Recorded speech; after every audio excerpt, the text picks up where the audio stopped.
પાદરા તાલુકાના ગવાસદ પ્રાથમિક શાળાના નવા ભવનનું લોકાર્પણ કાર્યક્રમ પાદરાના ધારાસભ્ય ચૈતન્યસિંહ ઝાલાના હસ્તે કરવામાં આવ્યું હતું।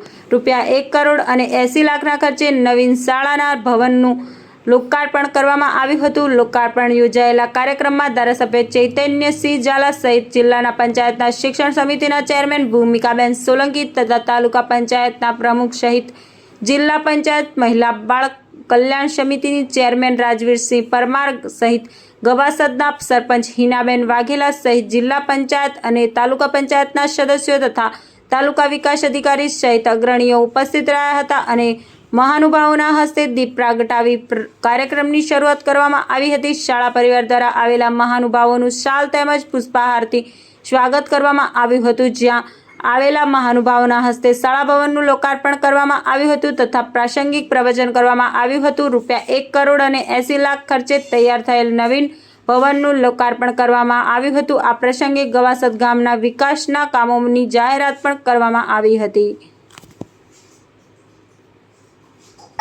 શિક્ષણ ક્ષેત્રને મજબૂત કરવા માટે ગુજરાત સરકાર શ્રી દ્વારા પાદરા તાલુકાની કુલ 71 શાળાઓ નવીન મંજૂર કરવામાં આવેલી છે, જેમાંથી 50 જેટલી શાળાઓ બનીને તૈયાર થઈ ગઈ છે અને એના ખાતમુહૂર્ત અને લોકાર્પણ પૂર્ણ થઈ ગયા છે।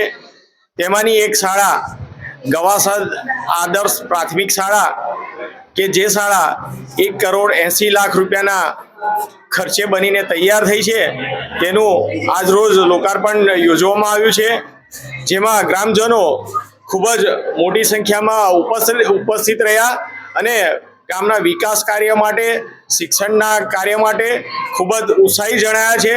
સાથે જ ગામમાં નવીન પાણીની ટાંકી અને બીજા અન્ય જરૂરી રોડ રસ્તાઓની પણ મંજૂરી એ આવનારા દિવસમાં આવનાર છે।